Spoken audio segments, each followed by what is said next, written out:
Sundar C அவர்களே வந்து கம்ப்ளீட்டாக டிஃபென்சிவ் மோடில் தான் இருந்திருக்கார்.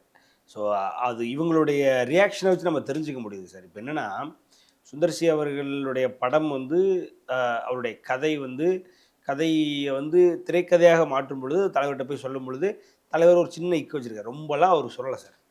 நல்லா இல்லை வைக்கல, இது செட் ஆகாது எனக்கு, வேறு மாதிரி அப்படி இப்படிலாம் எதுவுமே சொல்லலை. அப்படியா, இது இப்படி தான் போகணுமா, ஓகே, இதில் நம்ம வேறு ஏதாவது பண்ண முடியாதா, இல்லை வேறு ஏதாவது மாற்றி எழுத முடியாது. ஏன்னா தலைவர் வந்து எப்பயுமே யாரையுமே வந்து ரொம்ப கஷ்டப்படுத்தி எந்த ஒரு ஃபீட்பேக்கும் கொடுக்காத. ஸோ ஒன்றும் இல்லை, ஒரு எக்ஸாம்பிளுக்கு ஜெயிலர் முடிஞ்சிருச்சு. ஜெயிலர் வந்து மாபெரும் வெற்றி, இந்தியா முழுக்க பேசப்பட்ட ஒரு படமாக மாறிடுச்சு.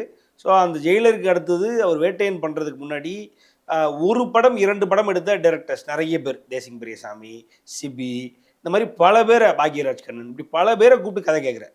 அப்போது அவங்க யாரோட கதையுமே வந்து இவருக்கு செட் ஆகலை. அது வேட்டை நாடு சொல்லுவார், எய்தர் வந்து பெரிய பட்ஜெட்டில் சொல்கிறாங்க, எனக்கு இந்த பட்ஜெட்டை இவங்க ஹேண்டில் பண்ணுவாங்கன்ற ஒரு நம்பிக்கை இல்லை. ரெண்டாவது பார்த்தா கம்ப்ளீட்டாக வந்து என்னோட ஜேர்னர் இல்லாமல் கம்ப்ளீட்டாக அது ஒரு இளவயது நடிகர்களுக்கு உண்டான ஒரு கதையை வந்து எனக்கு ஃபிட் பண்ணி பார்க்குறாங்க. ஸோ எனக்கு ஒரு சரியாக வரல. பட் ஆனால் இவர் வந்து அவங்க யாரையுமே வேண்டாம் அது இதுன்னு சொல்லி அவங்கள ஒரு நிராகரிக்காமல், அவங்கள கஷ்டப்படுத்தி வேண்டான்னு சொல்லி அனுப்பாமல் பெண்டிங்லேயே தான் வச்சுருக்காரு அவங்கள.